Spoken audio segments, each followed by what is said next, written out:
दिल्ली का पॉल्यूशन सबको दिखाई देता है, बट इंडिया के कुछ शहरों का पॉल्यूशन दिखता भी नहीं, सीधे मार देता है।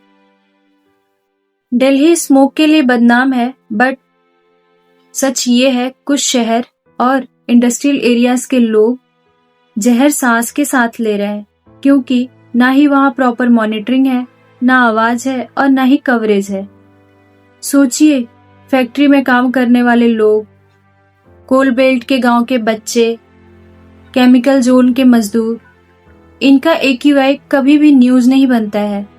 सब दिल्ली को ब्लेम कर रहे हैं। असली प्रॉब्लम दिल्ली नहीं है। असली प्रॉब्लम ये है कि जब तक पॉल्यूशन कैमरे में है तब तक लोग कंसर्न है। जैसे ही पॉल्यूशन कैमरे से बाहर गया, जिंदगी डिस्पोजेबल। पॉल्यूशन सिर्फ दिल्ली की प्रॉब्लम नहीं है, ये सिस्टम फेल्योर और हमारे साइलेंस का नतीजा है।